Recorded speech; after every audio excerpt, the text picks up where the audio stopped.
Welcome back to the Marvel Movie Minute, a daily podcast which we disassemble a film from the Marvel Cinematic Universe into 1-minute segments and then examine it in obsessive and occasionally hilarious detail. I'm Kyle Olson from the Swashbuckling Ladies Debate Society podcast. Hey, and I'm Rob Cabasco. And did you know that in the United States, after the Civil War, there was mass urbanization of millions of people moving into the cities? The people needed something to excite them and pass the time, and thus came the age of competitive walking matches. Competitive walking. This is totally true. In the 1870s and 1880s, crowds would pack indoor arenas to watch the best walkers walk. Man. Think of it as a 6-day NASCAR race on feet. Where did I learn all this from?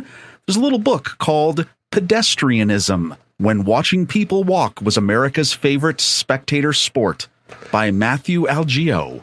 Brought to you by National Public Radio. So thank you, NPR. So after the Civil War, people were like, man, brother versus brother, the country torn asunder, president assassinated. I just want to watch people walk. Yes. I think, and let me just make a prediction, 2021, the biggest thing that's going to be happening. Oh, here people comes. Do it still. We go to malls. When you're saying walking is going to make a comeback? No, yeah, we're watching people walk. People do it. There's people watching all the time. It's been one of the great pastimes in shopping centers across the globe. It happens. Now you're probably saying to yourself, Rob, good Lord. I mean, why did you bring this up? I have a situation where we have a character. He walks onto a racetrack. Mm-hmm. I didn't know what to do with that. This is what I did. You're welcome. Because here we are, minute 32 of Iron Man 2. I know I'm supposed to shut up here, but I can't shut up on that. I can't shut up on that because now my anxiety is peaked. All I know now is that come 2021, everyone's watching me walk, and I'm not here for it. Oh, I don't think you can go pro. I mean, I've seen you walk. Rob just told me that people are going to be watching me in the malls. No. People are going to be watching me in the grocery store. Like, look, you're strictly amateur, Pete. Like, I mean, yeah. You're not going to go pro. I mean, like, come on. Wait, hold on a second. Wait, and you say to yourself, you're laughing at this. No, here's the deal. The guys who would do this, and it was men, right? The guys who would do this, they would walk around 600 miles in 6 days. They would walk on the track for about 21 hours at a time, and they had these little cots set up inside the track where they would take a nap for maybe like 3 hours a day, and they go back to walking. Did you get to watch them nap too? Yeah. Competitive napping? I am all in. And then fetishism was born. And that explains the 20th century. Thank you. There's where we are. I don't know. I mean, what was I going to do? So we pick up where we left off as the race, this exciting, thrilling race is going on. And as I was watching it, I was thinking, like, where have I seen a race as important as this? And I was like, oh, right. Now this is pod racing. Oh, man. Because it's just as important to the plot. What? At least Jon Favreau is smart enough to not make us go like 15 minutes before it. Okay, that's fine, but how dare you, sir? That's not true at all. I dare. I think we should put Whiplash in the pod racing scene. That would make it so much better. I cannot. My God, no, totally you are wrong. Hashtag I stand with Rob. You are on very the audience is like, Team Kyle. I'm going to tell you this. No. By the go ahead. No. You could not be more wrong, but go ahead. Over the course of the next few minutes, we are going to have multiple exhibits in the case against Kyle Olson. People versus Kyle Olson. Let me tell you who's winning that one. The people. We are in the nadir of the movie right now. Things have to get better because they have to. Because it can't get worse. You have a guy who's playing with his life. Come on, the character Tony Stark. He thinks his life is over. Mm-hmm. He's trying to knock everything off his bucket list. He's playing around. He's living on the edge. You have this guy. What better moment for Bob? I know it's not Bob. It's Boris. Boris Turgeson is Turganov or whatever. Stroganoff is going to come in.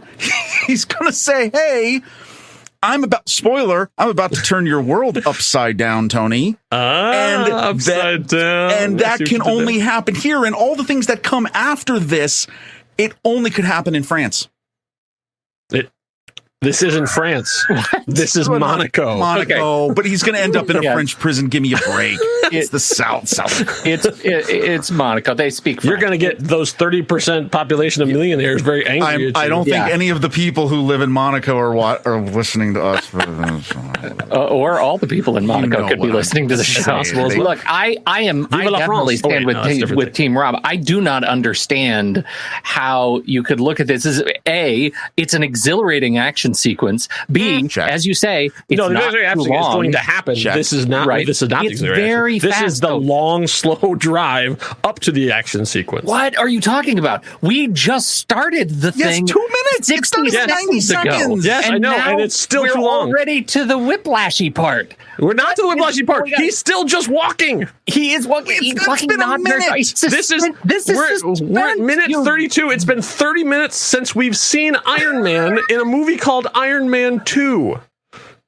And we're still not going to see him in this one. Or we're still going to see him in the next couple minutes. I'm okay with that. I'm okay with that because we had a long in Iron Man 1. There is a long stretch where we're introducing Iron Man, right? I mean, that's a slow burn of a movie before we start getting hero shots. I'm really okay with this movie and the pace that it has to get us to this point, which is this guy. We're going to tell you about this guy, and it's RDJ's chance to kind of act, right, and show us that this is a character who is in a dark place. And I'm okay taking a little time to see that, to see how it causes him to react in front of high-stress political situations, to see how he reacts in social situations here, to, as Rob says, take his life into his own hands, again, unprotected by the Iron Man, suit, and drive these ridiculously fast cars to a point where he's almost killed as a result of his negligence,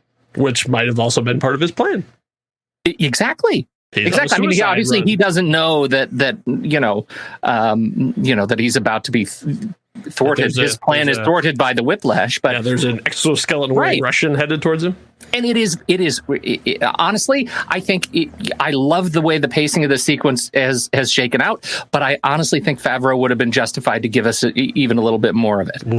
I think the driving is extraordinary, and I think he could have even stretched that out. Oh God, I know. Do you know where I think, and actually I'll tell you this, as we're about to get into what happens, I think there could have been more play between the Hammer car and Stark's car. Right. Yeah. I think that's how you could have done it. Yes, because you know what this movie needs? Another subplot. But that's an extension. I was just thinking to myself, that's an extension of the current plot. The one thing everyone says about Iron Man 2, so light on plot.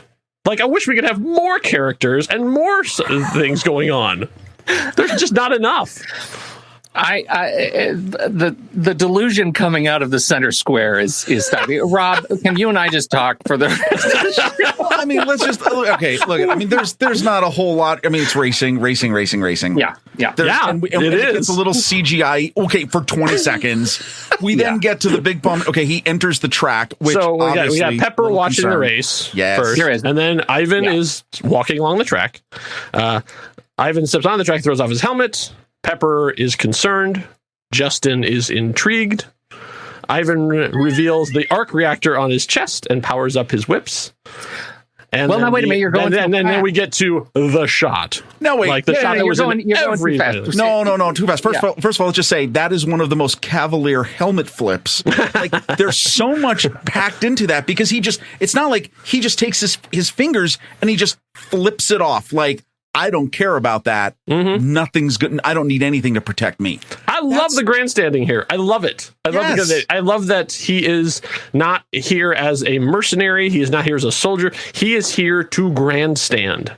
And everything he's doing here is part of his performance, and I am here for it. There you go. That's good. He is great. I love everything about this. Welcome aboard. What he's doing here. No, I'd say it took us too long to get here, but we're finally here. Stinking seconds to get here. What are you talking about? All right, here, let me give you a bone then.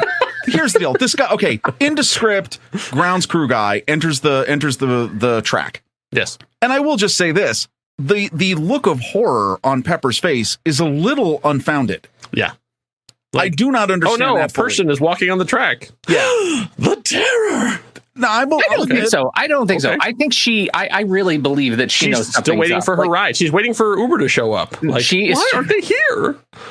I think she has every reason to suspect that somebody walking unprotected in the middle of that thing, flipping their helmet off, what she's watching on screen is enough to make her think, given her boss's job, that maybe, just maybe, something is afoot.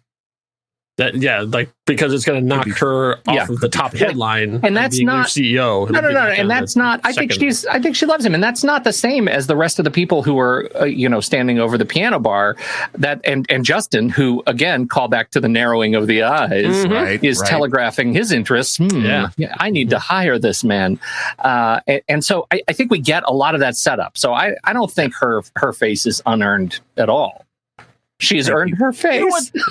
Thank you so much. I figured here I was going to be like, all right, I'll give Kyle a little bit. And you're right. It's perfect.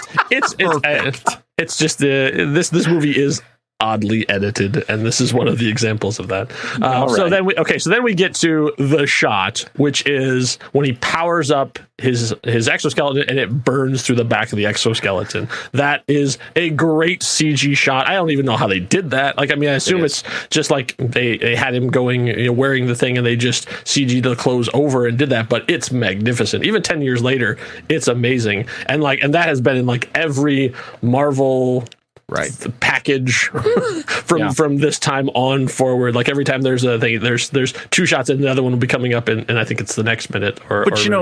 This is an incredible sequence because I love the fact, and again by slowing it down and looking at it frame by frame, I love how you can actually see the whips extending. Mm-hmm. Yeah, it's he's got a little Emperor Palpatine there, the stuff coming out of the sleeve, right? Yeah, where are the whips? Yeah, where are they wrapped up in that whole cockamamie kind of thing? Don't overthink that. It's why we do minutes by the minutes here, right? Okay. It's just around his stomach. They're like, I they're obviously it runs along where the cords are. Yeah. Like it's basically like and there's like probably like retractors inside. Yeah, exactly.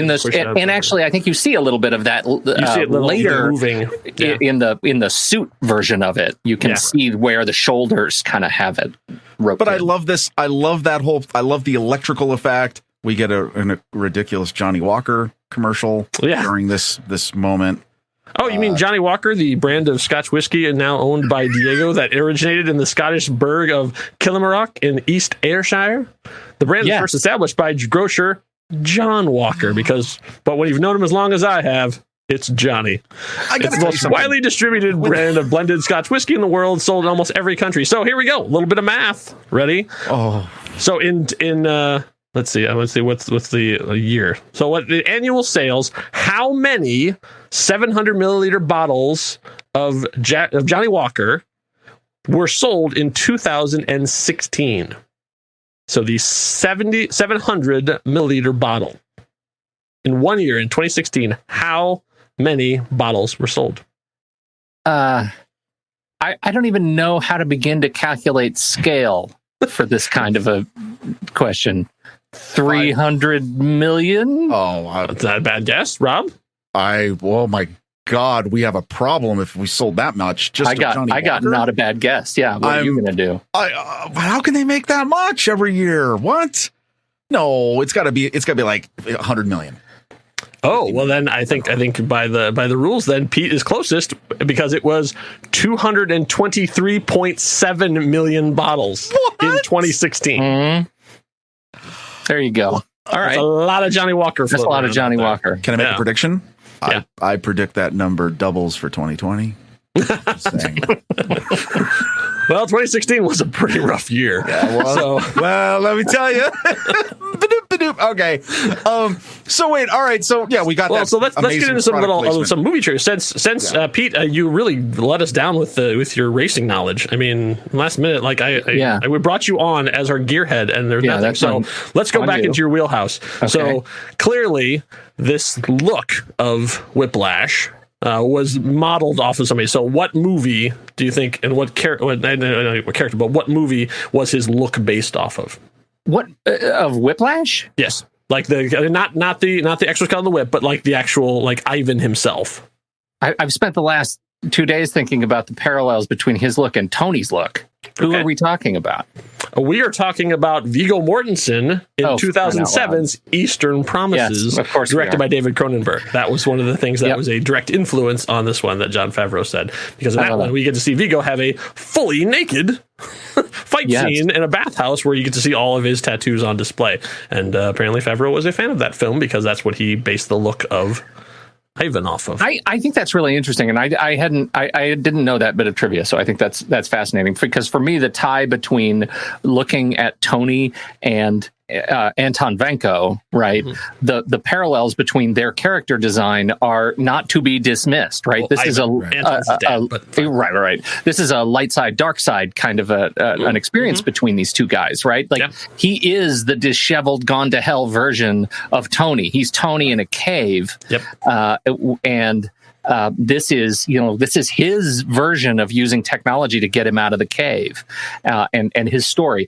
And I think that this sequence is such a brilliant character reveal of Whiplash. Like, even though we've known him, we've known who Ivan is, but getting to see the way these hero shots play out one after another, getting to see the equipment and how he uses it, is just extraordinarily perfect. Like, it's so good that it makes the rest of the film. It's like there is a little bit, I guess, if there's any place where I would stand with Kyle, if you agree with this, it is that it's not enough of a Whiplash movie for me, right? I feel like this experience is the darkness of Tony's, like, Iron Man 2 life. And it gets, that I think Hammers sort of sidelines that, industrial contracts and all that whatnot. Yeah. Well, no, so, I would agree with that. I think because the depth of the story portends you to understand that the real enemy of Iron Man 2 is Tony Stark. Yeah. Yes, absolutely. It has to be 100%. Yeah. He is his own worst enemy. Absolutely. And we're seeing that play out even right here. But we get to see why would you choose to make whips? Well, we get to find out here because as the hammer car comes around the bend, we get to see what those whips can do, which is they can cut a freaking car in half because he cuts off like the front right fender and wheel of the car as it goes flipping by. So as it flips by, Pete, did you notice the logo that's on the side of the car as it comes through? I did. Yeah, because it's Pirelli. Pirelli, that's right. The Italian multinational corporation based in Milan, Italy. The company is the 7th largest tire manufacturer, founded in Milan in 1872 by, do you know? Franco Pirelli. Close, very close. Giovanni Battista Pirelli. It was going to be either Franco or Giovanni. Well, Franco was his nickname. Everybody goes by Franco. When you've known him as long as I have. And we also, as the car slowly flies by the screen, we also see that not only is it a hammer car, but also is sponsored by Shell Oil. But this is freaking awesome. Yeah, it's amazing. You kind of like think, why a guy with whips? What are you going to do? Yeah. But then he cuts a car in half, and you see it fly over, and they do the slow motion as it flies through the air, and you're like, oh, that's why he's a serious threat. Yeah. Two things on this: good and bad. Yeah. Good. The effects absolutely off the chart. Yeah. The idea that every surface that has been cut by the whip is glowing red hot is just a gorgeous effect. It's incredibly well done. Again, the fact that none of this exists is just unbelievable to me. Mm-hmm. And we'll talk about this much more, I think, in the next minute. The more that you can see not only do you see the damage of the car, but you see the damage that the whip is inflicted on the asphalt for the brief second he slices the car. It's just amazing. Here's the bad part. Could this be done at the speed that car was going by a man? Probably not. Bullet time. It's just, no, probably not. Just reality. Well, I guess, reality. No. In the original cut, like the first 6 cars past him, he's like, oh, almost got it. Oh, right, man. Like, he's cutting off the wing off of the back and like, oh. Right. He keeps missing the cars. That is the same thing as me wanting to know where the whips are coiled up, right? And me wondering, how does his hair not catch on fire when his clothes are burning also off, true. Right? I think we're going to talk a little bit more about. They're great questions, technology. But why do I want to ask those? I'm just out of due diligence. So this section is actually in California. They recreated this and built it. So like all the stuff we're seeing around here is actually real. So they actually did make some of these cars and launch them into the air. And if you watch on the behind the scenes, it's pretty freaking awesome that they created a car launcher and are just launching these replica Formula One cars into the air and crashing them into the ground. So how did they end up doing it? Did they just use like a bolt under the back carriage of the car like they do, like all the way back to like Smokey and the some of those Bandit, where they go and they launch up forward, and then they actually had a piston ramp thing built, and they would just launch it into frame, so it would come flying in the air, and so it looks like it was toppling end over end. And of course they were stripped down, so they would fly farther and be safer stuff too. But yeah, so this whole section was recreated in there too. Beautiful. And so this is a combination. Then they're texture mapping the effects onto the actual cars then.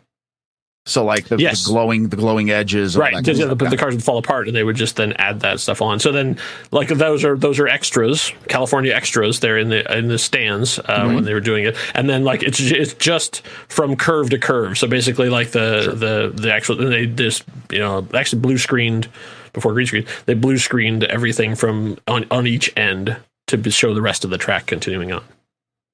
Yeah. You can kind of tell that just a tiny little bit in terms of the way that the mats are done, but I'm going to tell you, this is still incredible. Yeah, the whole illusion is fantastic in this entire sequence. We have not yet reached the point that makes me say, right. We're getting there. But as we're talking about amazing visuals, if you like amazing visuals, you should go to Instagram, because we're on there as well. You can look at all the pretty pictures you want, including the ones we're posting ourselves. Follow us at The Next Reel, see what's going on with this show and all of our other shows in a much more graphic-friendly format. Thank you for joining us again, Pete. Are you going to hang around for 33? Well, now you've got me. I may be here till the end. Sorry. He's our own personal Justin Hammer. Doesn't know when he's supposed to leave. So make sure you can hear him, because now we're finally getting a supervillain. Hooray! People, they finally remember that this was a superhero movie. So make sure you don't miss it. Minute 33. Enough said. Bye.